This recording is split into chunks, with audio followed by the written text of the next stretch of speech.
Olá, pessoal, tudo bem com vocês? Meu nome é Thalita. Eu estou aqui para conversar com vocês um pouquinho sobre direitos humanos, que é uma matéria muito bacana, muito legal e muito importante para a prova de OAB. Cobra, a FGV cobra com um pouco de profundidade, inclusive, essa matéria. E eu vim aqui hoje trazer para vocês algumas informações relevantes para a banca, que é responsável por elaborar, né, a prova de vocês, a FGV. É um prazer imenso estar aqui com vocês, acompanhá-los nessa caminhada rumo à aprovação para a OAB. Vou tentar aqui trazer algumas informações da forma mais didática possível para ajudá-los e estou à disposição para quaisquer dúvidas que vocês tenham em relação à matéria. Podem entrar em contato com o suporte para o aluno, que vai ser um prazer imenso respondê-los essas qualquer dúvidas que tenham. Bora lá, pessoal, começar a matéria. Vou jogar aí na tela para vocês os slides, para vocês acompanharem a aula. E bora lá, estudar direitos humanos. Pessoal, para iniciarmos, vou conversar agora com vocês um pouquinho sobre o contexto histórico dos direitos humanos. A trajetória dos direitos humanos em si é marcada por muitos avanços e retrocessos. Não seguiu um caminho contínuo, né? Há fragmentos de direitos humanos, por exemplo, desde a Antiguidade Oriental, desde a Grécia Antiga, na Roma Antiga também há alguns fragmentos de direitos humanos, e inclusive na era do Iluminismo há também alguns fragmentos dos direitos humanos. Mas os marcos mais importantes que a doutrina traz são o contexto histórico das revoluções, das grandes revoluções que tivemos, que é a Revolução Inglesa e a Revolução Francesa e a Revolução Americana, né? Esses marcos históricos que foram os mais importantes para os direitos humanos. Mas sem esquecer que há fragmentos desde a antiguidade da história. Pessoal, primeiro vamos falar um pouquinho sobre a Revolução Inglesa. A Revolução Inglesa, ela tem como marcos a Patent of Rights, de 1628, que foi um documento que garantiu algumas liberdades individuais, né? Nesse texto, nesse documento, foi garantido algumas liberdades individuais. E também outro documento importante na Revolução Inglesa foi o Bill of Rights, de 1698, que também foi um documento que consagrou a supremacia do parlamento e o império da lei. Então, essas são algumas informações sobre a Revolução Inglesa que vocês têm que ter guardadinho aí, anotadinho no caderno de vocês. Já na Revolução Francesa, durante essa revolução, foi elaborado um documento muito importante, que é a Declaração Francesa dos Direitos do Homem e do Cidadão. É um documento de 1789. Este documento consagrou direitos de igualdade e liberdade. Ele tem como orientador os lemas dos revolucionários durante a Revolução Francesa, que é aquele lema que acho que a maioria de vocês já devem ter ouvido falar, que é liberdade, igualdade e fraternidade.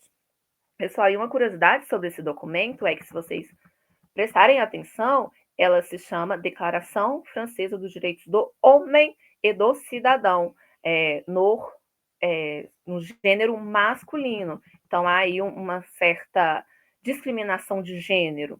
E já nessa época, em 1791, havia uma reivindicação de igualdade de gênero.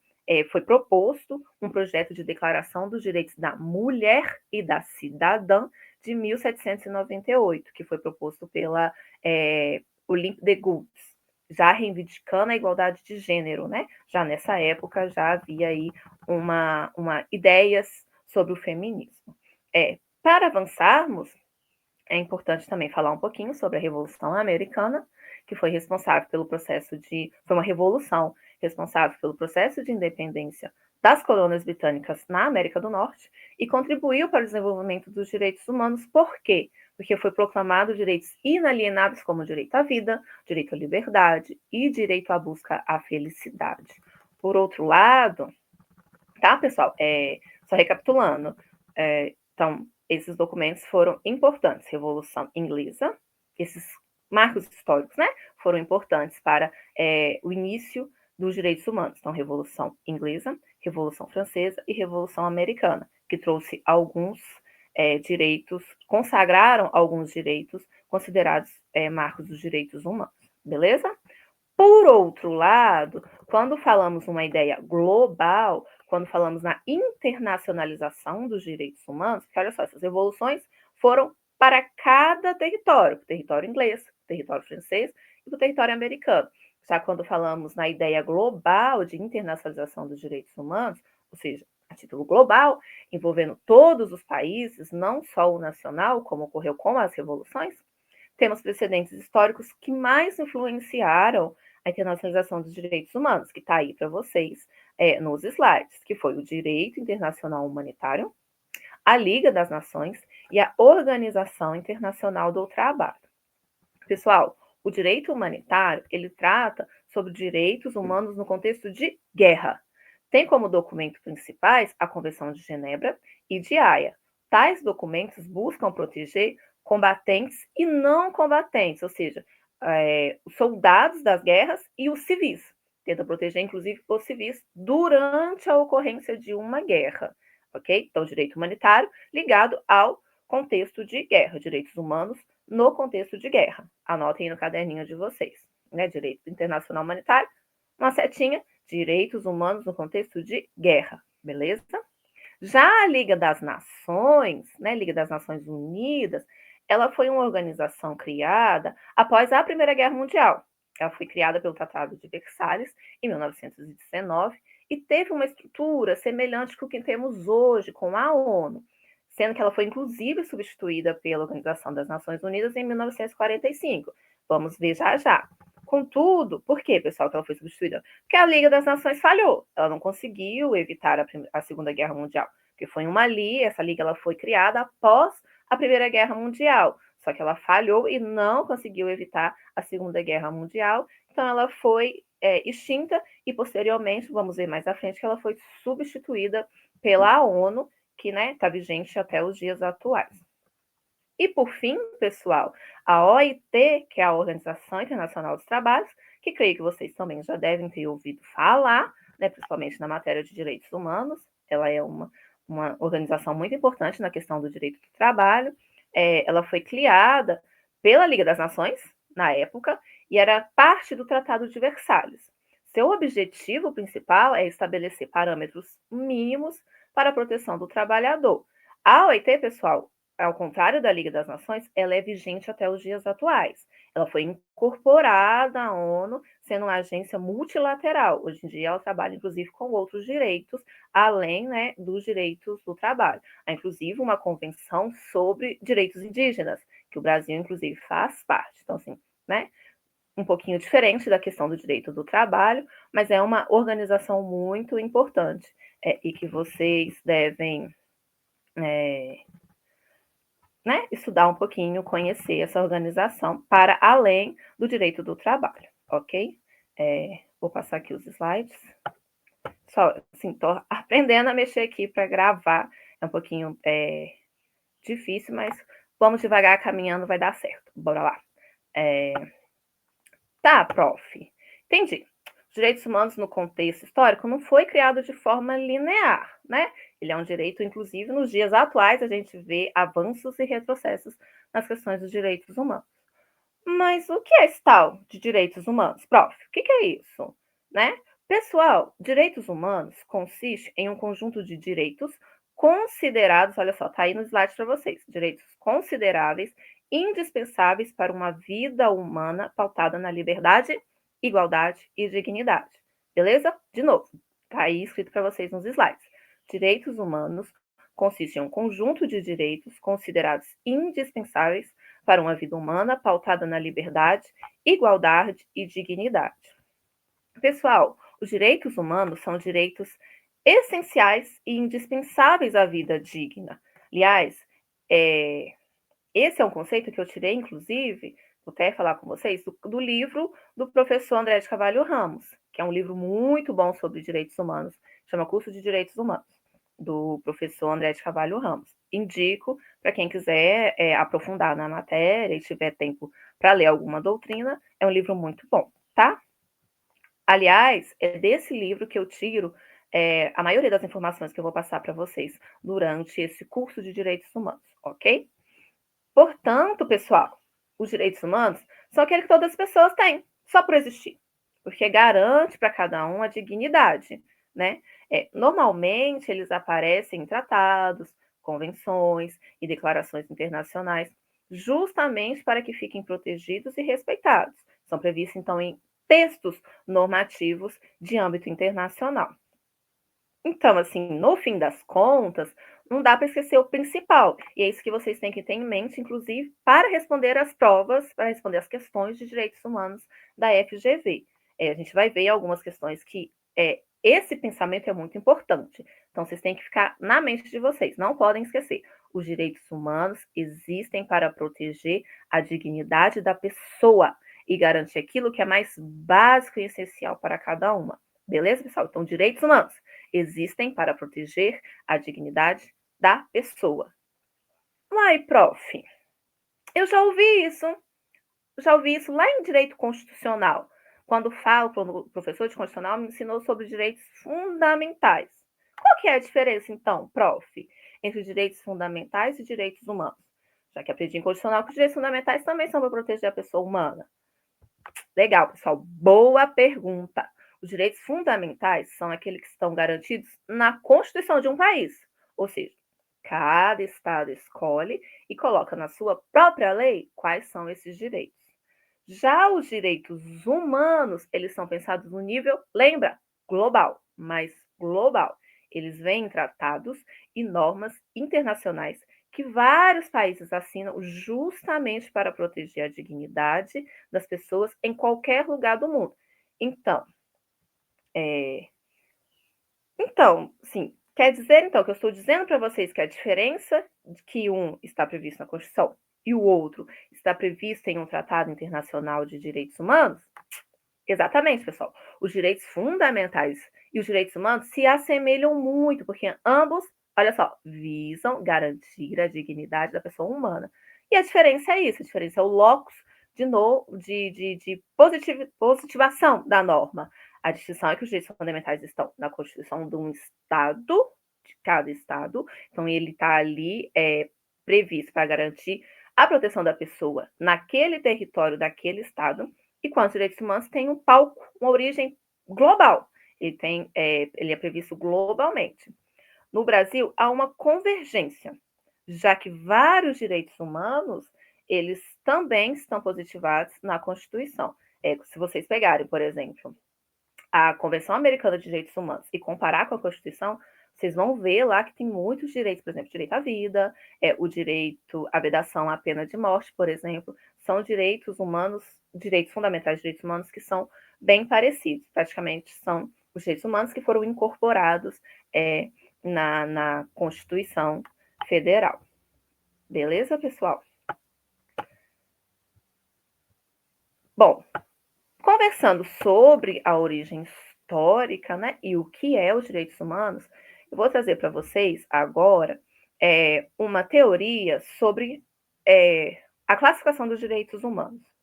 Essa teoria ela foi desenvolvida por Karel Vazak, e é outro detalhe que temos que estudar, né, e que vai ajudar muito para vocês na hora de resolver questões da FGV, são as classificações dos direitos humanos. E eu vou conversar com vocês agora sobre essa, né, teoria das gerações de direitos humanos, que ela foi desenvolvida por Karel Vazak. Ele criou essa teoria, essa chamada teoria das gerações, pessoal, basicamente influenciada pelos lemas que a gente viu, né, no início da aula, da Revolução Francesa. Vocês vão ver que cada geração ela está ligada a um desses lemas, que é liberdade, igualdade e fraternidade. Pessoal, a primeira geração, quando a gente fala em direitos humanos, de primeira geração, estamos falando de direitos, estamos falando daquele momento em que os estados começaram a sair de regimes autoritários, de direitos que foram garantidos neste momento. O foco desses direitos, pessoal, é garantir que cada pessoa tenha suas liberdades individuais respeitadas, sem que o Estado, olha, presta atenção, sem que o Estado interfira. Ficam com isso na mente, anotem no caderninho de vocês. Interfira, o Estado não pode interferir desnecessariamente, ou seja, aqui estamos falando de direitos civis e direitos políticos, tais como liberdade de expressão, direito de votar, participação na vida política, ok? É uma não intervenção do Estado na vida privada. Foquem, guardem essa informação quando se tratar de direitos de primeira geração.